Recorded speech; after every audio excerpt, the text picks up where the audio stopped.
తమరి అనుమతితో ఈ సంతాప తీర్మానాన్ని ప్రతిపాదిస్తున్నాను. తెలంగాణ శాసనసభ సభ్యులు శ్రీ మాగంటి గోపీనాథ్ గారి మృతి పట్ల ఈ సభ తన తీవ్ర సంతాపాన్ని వ్యక్తం చేస్తూ శోకార్తులైన వారి కుటుంబ సభ్యులకు ప్రగాఢ సానుభూతి తెలియజేస్తున్నాను. అధ్యక్ష,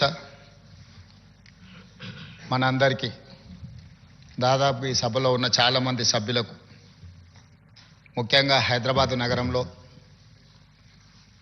నివసించిన వాళ్లకు, చదువుకున్న వాళ్లకు చిన్న వయసు నుంచే మాగంటి గోపీనాథ్ గారు మిత్రుడు. 1963లో జన్మించిన మాగంటి గోపీనాథ్ గారు విద్యార్థి రాజకీయాలలో చురుగ్గా ఉండడమే కాకుండా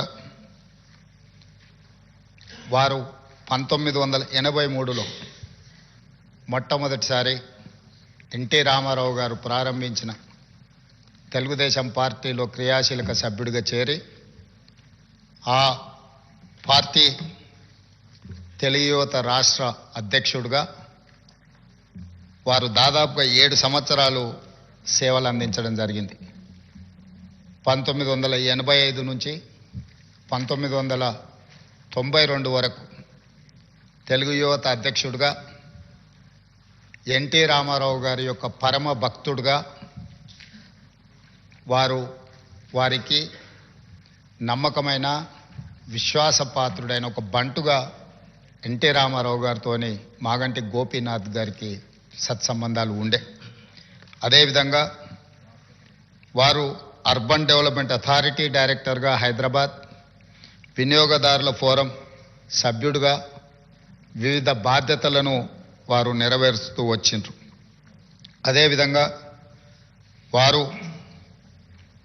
సినిమా రంగంలో నిర్మాతగా, విద్యార్థి రాజకీయ నాయకుడిగా, ప్రజాప్రతినిధిగా తెలుగుదేశం పార్టీలో ఎదిగి సినీ నిర్మాతగా కూడా వారు రాణించడం జరిగింది. అధ్యక్ష, పాత బస్తీ 1995లో సినిమా తీవడము, అదేవిధంగా రవణ 2000 సంవత్సరంలో నటశేఖర కృష్ణ గారిని హీరోగా పెట్టి వారు ఒక గొప్ప చిత్రాన్ని నిర్మించడం, భద్రాద్రి రాముడు 2004లో, నా స్టైలే వేరు 2009లో ఇలాంటి తెలుగు సినిమాల నిర్మాతగా కూడా వారు రాణించడం జరిగింది.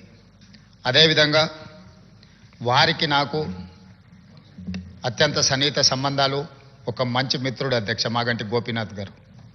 2014 సంవత్సరంలో నేను రెండవసారి శాసనసభ్యుడిగా, మాగంటి గోపీనాథ్ గారు మొట్టమొదటి శాసనసభ్యుడిగా ఈ సభలో మొట్టమొదటి తెలంగాణ రాష్ట్ర శాసనసభలో కలిసి పనిచేయడం జరిగింది. ఎన్నికల సమయంలో కానీ, ఎన్నికైన తర్వాత కానీ, వారు తర్వాత రాజకీయ విధానాలలో మార్పు వచ్చిన వ్యక్తిగతమైన మిత్రత్వము, అదేవిధంగా వారి యొక్క వ్యవహార శైలిలో ఎలాంటి మార్పు లేదు. ఒక మిత్రుడిగా 2014, 2018, 2023 3 సార్లు శాసనసభ్యుడిగా ఎన్నికై హ్యాట్రిక్ సాధించిన శాసనసభ్యులలో చాలా తక్కువ మందిలో మాగంటి గోపీనాథ్ గారు ఒకరు. ఈరోజు అనుకోని పరిస్థితుల్లో వారు అకాల మరణం చెందడం ఈ సభలో ఉన్న సభ్యులకే కాదు, వారి కుటుంబానికి, జంట నగరాలలో పేదలకు వారి లేని లోటు ఈరోజు మనందరం చూస్తున్నాం. జూన్ 8న వారు మరణించడం జూబ్లీహిల్స్ నియోజకవర్గ ప్రజలకు తీరని లోటు. అదేవిధంగా వారి కుటుంబానికి, వారి సోదరుడు, వారి తల్లి, వారి భార్య, కుమార్తె, కుమారుడు, వాళ్ళ కుటుంబ సభ్యులకు ఒక తీరని లోటు. ఎందుకంటే అకాల మరణం ఆ కుటుంబానికి తీరని దుఃఖాన్ని తీసుకొచ్చి పెట్టింది. జూబ్లీహిల్స్ నియోజకవర్గ ప్రజలకు కూడా చాలా లోటు. ఎందుకంటే సౌమ్యుడు, మితభాషి మాగంటి గోపి. వారు చాలా తక్కువ మాట్లాడతారు.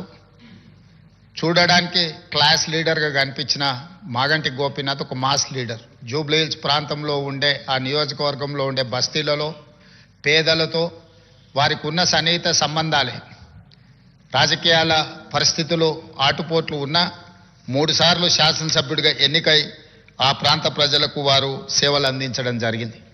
ఈరోజు ఈ సభ వారి కుటుంబానికి మనందరం అండగా నిలబడాలి. అదేవిధంగా వారి ఆత్మకు శాంతి చేకూరాలి. అలాంటి అరుదైన ప్రజాసేవలో ఉన్న ప్రజాప్రతినిధులు కోల్పోవడము మనందరికీ తీరని లోటు.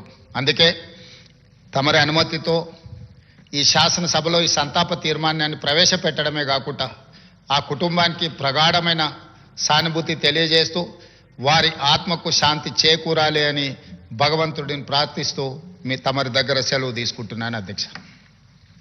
రిక్వెస్ట్